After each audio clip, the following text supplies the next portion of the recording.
Olá a todos que acompanham aqui o canal. Bom, hoje eu gostaria de explicar melhor um pouco do contexto geopolítico por trás aí do golpe, da tentativa de golpe, né, na Venezuela.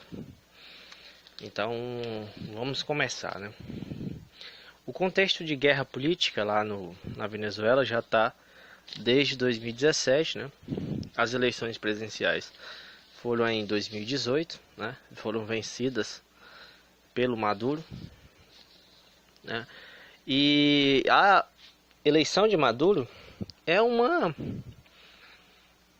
continuação do modelo de governo, né, chamado Revolução Bolivariana, né, que nos últimos 20 anos tem feito uma série de um processo, né, de reformas sociais, de distribuição de renda, entre outras mudanças constitucionais importantes para a Venezuela, né? E a direita lá, muito parecida com a direita daqui, é contrária a esse processo de distribuição de renda, de reformas sociais, né? E justamente por isso é que ela ataca dessa forma covarde o governo venezuelano. Não somente a esses partidos de direita lá, como também algumas organizações internacionais, principalmente os Estados Unidos, né? Então o objetivo desse vídeo é explicar esse contexto geopolítico, por que os Estados Unidos, principalmente e algumas outras nações, se opõem aí à Venezuela, né, ao governo de Nicolás Maduro. A partir da Assembleia Constituinte de 2017, né, feita em 2017, que deu legitimidade a esse governo, né, de Nicolás Maduro, né, conseguiu fazer algumas mudanças importantes na Constituição bolivariana, né, da Venezuela, e conseguiu, né, também eles conseguiram nessas eleições de 2017 vencer em 19 estados, né, e 90% das prefeituras, né. É um governo de Nicolás Maduro, como é um governo social, popular, é um governo que a maior parte da população apoia, né, apoiou esse governo durante esses últimos anos.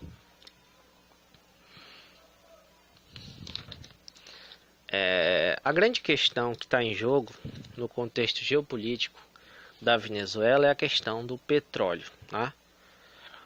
O petróleo hoje no mundo, já há muitas décadas, né, e ainda continua sendo o produto mais importante na economia, né?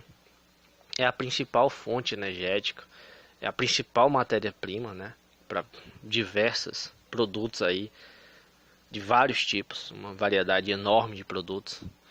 E a Agência Internacional de Energia, né, fez uma projeção de que vai haver um aumento de até 34% no aumento da demanda de petróleo até 2040. Então, assim, apesar das fontes energéticas, né, que tem aí, como várias outras fontes energéticas que são melhores para o planeta e tudo mais, mas o petróleo, ele é um produto que não vai ser substituído tão facilmente, tão rapidamente no mundo, né?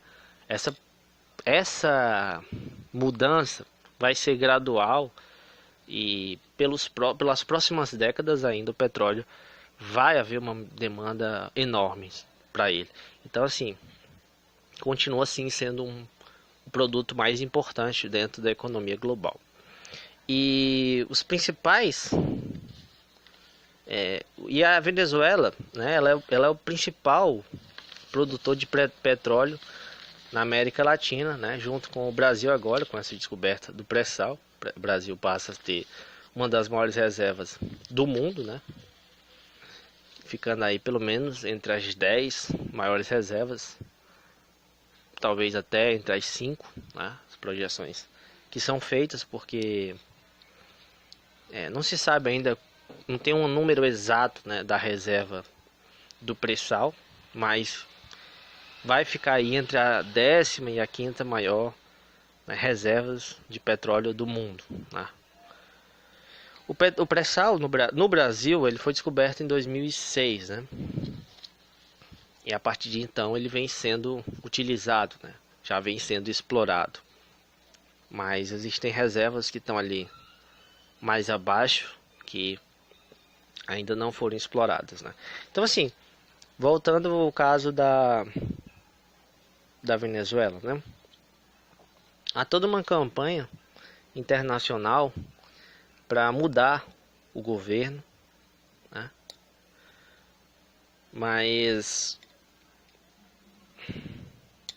isso ocorre, né, como eu expliquei, porque desde 98, né, a esquerda com o Hugo Chávez, ela vem ganhando as eleições lá. Hugo Chávez e Maduro, né? E é um governo que tem legitimidade e tem um apoio popular muito forte, também tem uma oposição muito forte, né? E a oposição vem tomando medidas aí para tentar tirar esse governo de Nicolás Maduro, né?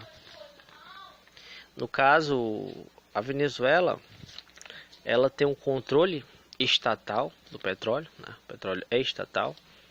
E essa riqueza provinda do petróleo, ela é utilizada em grande parte para a distribuição de renda, né? O petróleo é o principal produto aí da Venezuela, né? É um país que depende muito do petróleo, né? Depende bastante do petróleo. E o preço do barril do petróleo houve uma grande queda no preço, né? Isso é uma coisa importante da gente falar, que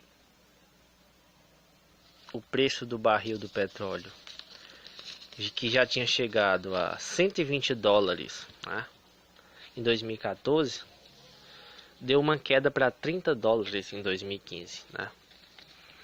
E no começo de 2018 estava em torno de 60 dólares. Então assim, o preço do petróleo é muito volátil, né? Ele aumenta e baixa num grau de intensidade muito grande. E ele é praticamente controlado pela OPEP, né? A Organização dos Países Produtores, né? Exportadores de petróleo.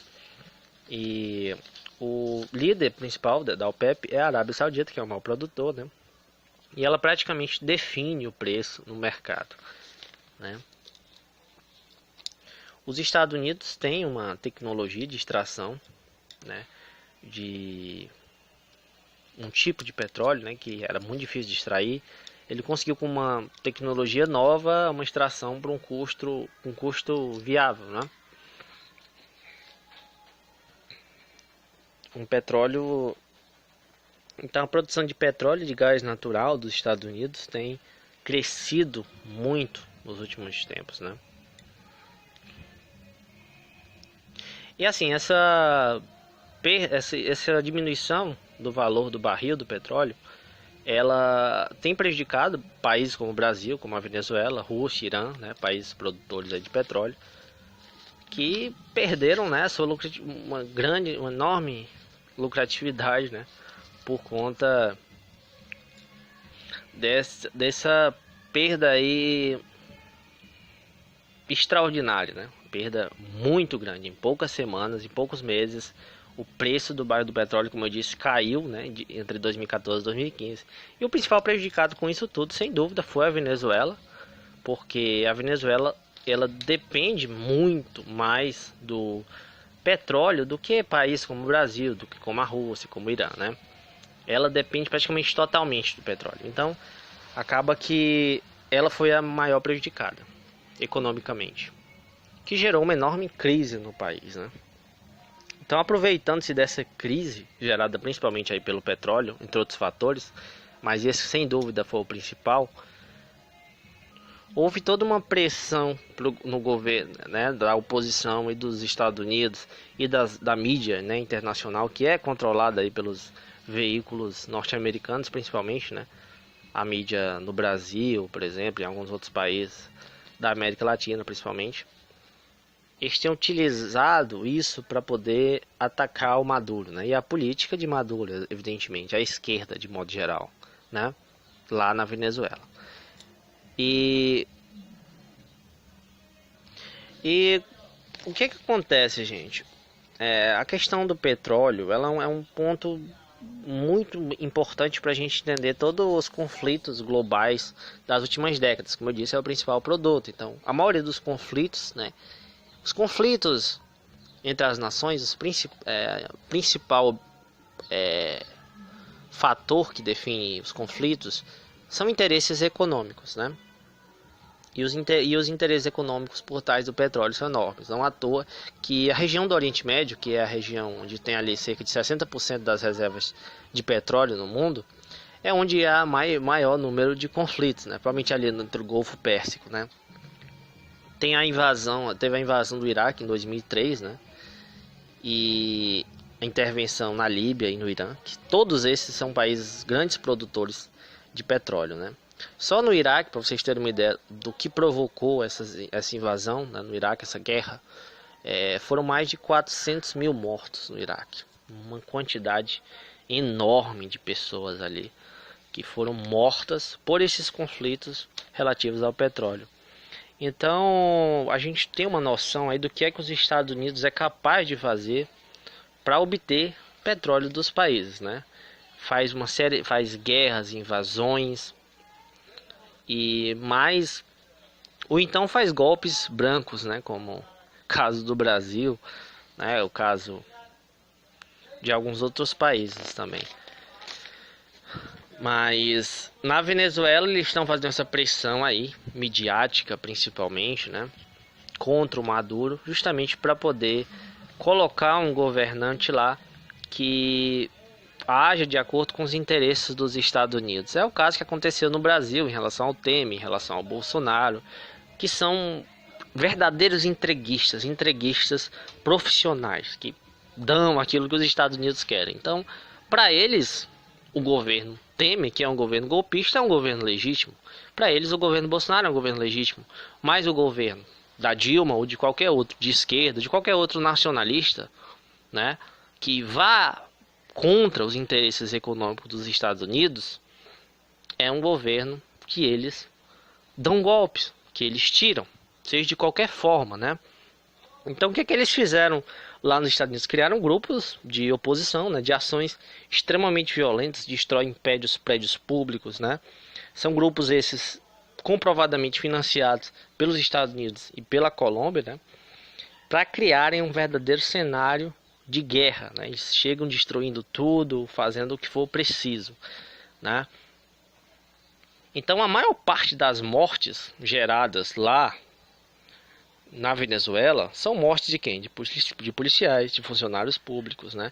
De muitos manifestantes pró-governos e pessoas inocentes, né? Então, assim, o grande culpado por essas mortes é desses grupos, né, que colocam essas ações, que impõem essas ações violentas, né? E o Estado, logicamente, tem que agir nisso, né? Se você é violento, o Estado tem ali que proteger as organizações públicas, proteger o Estado de modo geral, né? É para isso que serve a polícia, o exército, enfim. Então gera esses conflitos, né, essa situação de violência que acaba vitimando aí policiais, funcionários, pessoas que não tem nada a ver com o caso e manifestantes, tanto pró contra o governo, né? Que as pessoas têm o direito sim de se manifestarem, seja a favor, seja contrário, qualquer governo. O grande problema são esses grupos, né, que impõem essas ações violentas, né? Ações que a gente poderia falar que são ações terroristas, com certeza. Visam gerar esse caos e essa guerra civil lá na Venezuela, né? São justamente esses grupos que são financiados, repito, pelos Estados Unidos e pela Colômbia, que são, né? A Colômbia ela serve também servindo aos interesses norte-americanos. Então, assim, o que está por trás disso tudo são os interesses dos Estados Unidos no petróleo venezuelano. Esse é o grande ponto para entender o que está acontecendo na Venezuela e o que está acontecendo em todos esses países produtores de petróleo. Não é à toa que, como eu disse, o Brasil, os países lá do Oriente Médio, né? Todos esses golpes que houveram aí no mundo todo nesses últimos anos foram por razão da Venezuela e sempre ações dos Estados Unidos. Então, assim, é uma questão de estudo, de pesquisa. Você tem que ir atrás das informações, tem que compreender todo o contexto geopolítico, todos os interesses políticos, econômicos das nações, para você realmente compreender o que está acontecendo. Porque a mídia brasileira, né, o que ela faz? Ela simplesmente diz aquilo que é interessante para ela e para os grupos que ela representa, né? Isso é em relação à Venezuela, isso é em relação ao golpe no Brasil, que se você for ver tem enormes semelhanças, é muito parecido. O que estão querendo fazer na Venezuela com o que fizeram no Brasil, né? A diferença é que os grupos no Brasil, né, praticamente hegemonicamente, todos os grupos, né, políticos, né, todos os grupos ali militares e banqueiros, e todos esses foram favoráveis ao golpe, né? E por conta disso, a própria justiça, né, o judiciário e tudo mais, tudo isso fez com que o golpe fosse, vamos dizer assim, relativamente fácil no Brasil. Porque a mídia, ela tem um poder de manipulação no Brasil enorme. Porque tudo isso que foi feito no Brasil é feito em outros países também. Essa manipulação por parte da mídia. Mas no Brasil ela conseguiu atingir um grau assim muito grande, né? E tanto a mídia, né, a mídia como esses grupos como a MBL, né, grupos na internet aí, né, que também são financiados por grandes grupos, evidentemente, e que por conta disso acabam tendo uma força muito maior, conseguem chegar a muitas mais pessoas, né? E as pessoas no Brasil, elas não têm um grau de instrução muito grande, a maioria das pessoas, né? Então a massa no Brasil é praticamente completamente manipulável. Depois do que aconteceu no Brasil nos últimos anos, isso ficou evidente, né? Então, assim, gente, essa é uma situação geral que eu quis dar aqui, um contexto geral da questão da Venezuela. Eu espero que vocês tenham gostado.